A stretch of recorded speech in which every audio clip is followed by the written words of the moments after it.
Hey, so how you doing? Great to see you. Thanks. I'm doing great. It's fun to be in DC. I'm always very inspired by this city. Yeah, So. it's also great. Well, I love being here as a homeboy myself, so I'm glad to have you here. So first thing we want to really talk about when it comes to music and also your field of study, being a professor of political science, and I think when we think about gender politics as well, which is a really deep focus of what you do in music, women haven't been represented well in music historically. How do you reconcile that as a music fan, but also as a professor who studies the machinations behind why women are represented the way they are in music? You know, it's interesting that you asked that because, as you first asked me sort of what are my musical inspirations, growing up. Yeah. For me, I am the same age as hip hop, basically, right? I was born in 1973, and so the music of hip hop and its changes over time, they're my biography, right? I just feel like, whether it's Tribe or Rakim or Cool J, anybody, right? That music is the thing that is my childhood and my adolescence, my growing political consciousness even. I probably came to a feminist self-understanding sort of much later, long after having already been deeply exposed to and engaged with hip hop.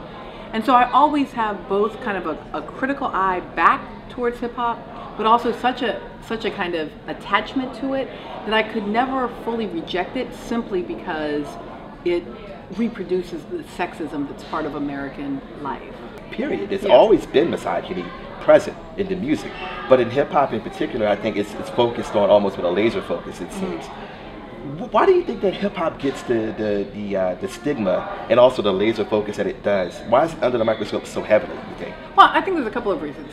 One, often there's an assumption by people who are not part of the African American community that unity is the single most important part of Black life, that somehow we all think the same, we're all together, and we all should be together. They sometimes can't see unless you're what Du Bois would have called behind the veil. When you're behind the veil, you know that there have always been disagreements, arguments, issues with patriarchy, with homophobia. I mean, that's part of the landscape of who we are. And so the fact that it's reflected in our music is not surprising. It's part of our struggle, is working those issues out. But if you think, oh, aren't y'all all together? Don't you all have the same interests? Then suddenly it becomes quirky or interesting to you that there would be differences and disagreements. I think that's part of it. I certainly think the other part of it is African American women are not historically silent. We have spoken up for ourselves, and so yes, some of that critique comes from the outside, but some of it comes from us as well, saying, okay, Too Short, now you've officially gone too far. Right. Scantily clad is one thing, and tip drill, is something else. What does have you attach yourself to as a fan and also as a listener? Yeah, well, I live in New Orleans, so obviously I have a deep appreciation for jazz. It's not an appreciation that came just with living in New Orleans. My parents have long been jazz listeners, and then this will crack you up. My mom, who is a white woman from the early sort of 60s, 70s movement that I think one could easily describe as hippie movements. She also brought me up on blue-eyed soul white folk music, so I do know every Janis Joplin song. Which is great. I love it too. And they're all on my iPod, and there are times when I will play them very loudly, and my husband is like, "What is happening in my house at this moment?" Right. So it's funny how that music will sometimes really move me. As well. But I also just remember as a kid loving Diana Ross and feeling like there was something about her diva presence. It wasn't her voice, it wasn't her music per se, it was something more about her presence that I found really compelling and striking. Could just give us who would represent your musical inspiration then and now, if you could. Well, so my very favorite music. So I've talked a little bit about the hip hop and the blue-eyed folk music and all of that, but undoubtedly my very favorite artist growing up was Stevie Wonder. The one voice that always will stop me in my tracks is Stevie Wonder. It's his music, his voice, his performance, and I think also just that one of the first political movements I ever felt like I was a part of was the push to get the Martin Luther King holiday, and so obviously Stevie Wonder was very much at the front of that. It was part of why it was exciting to me that President Obama chose Stevie Wonder as his music of the 2008 campaign, right? So Stevie Wonder's would be the one I would pick then. But if there's one person right now with whom I have a very public obsession, it is Beyonce. I think anybody who watches the show knows that I have a bit of a Beyonce problem. We try, we do a lot of music on the show, and we try to always make sure there's at least one Beyonce song either going out or coming in. Part of it is the same thing I loved about Diana Ross. It's her diva, it's her bigness.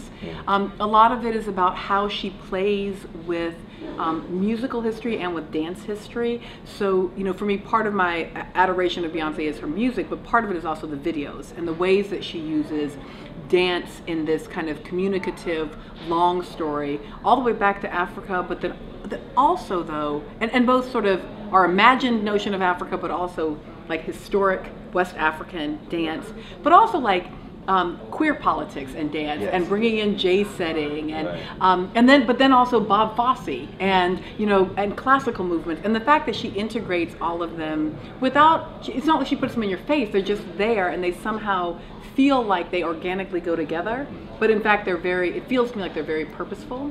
So I love Beyonce, and I'm dying for her to be on the show. Well, let's hope it happens sooner than later. I'm a big fan as well. Now, I'd say, and I wonder again too. This is also speaking very closely to your what you teach as a professor at Tulane, and just also what you discussed on the show as well.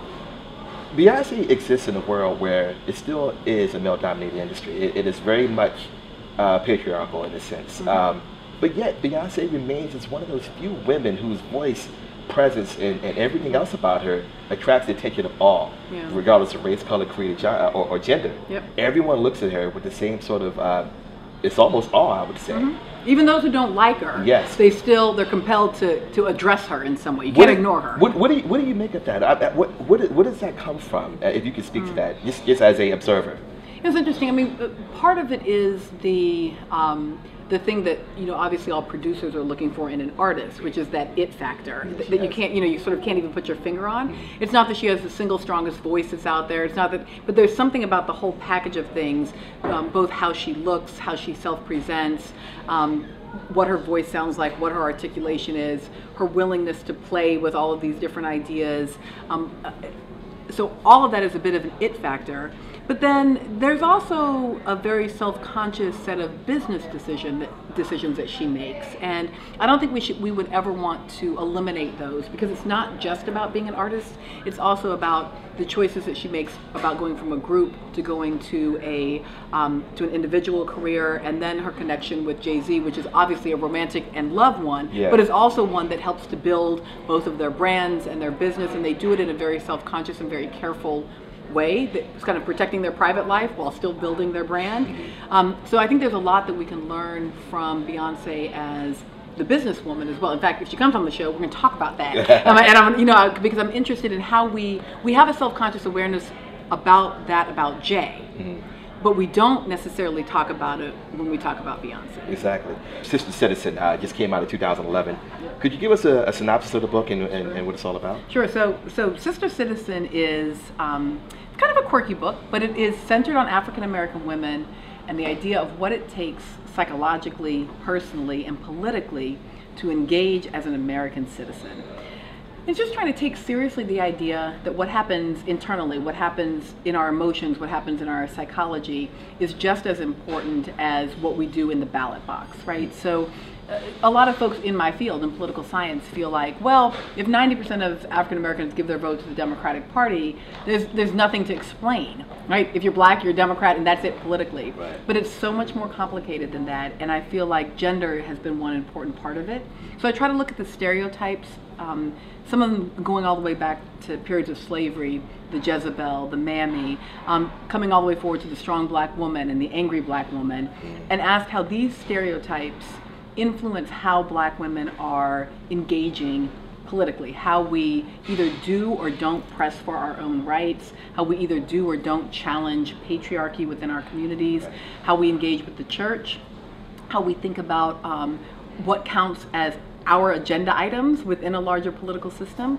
And so it's, I try to do some literature, some political science, and I think it's pretty readable for folks who are not specialists, but who really care about these issues of African American women. I understand. I really appreciate it, man. I checked that book out. Matter of fact, I'm going to pick up one before we get up out of here. So thanks again. I really appreciate you coming on to News One for my musical inspiration hit. And again, this is D.L. Chandler with News1.com, writer reporter. I'm sitting here with Melissa Harris Perry and talking to us about her musical inspiration. Thank you. Tune in next time.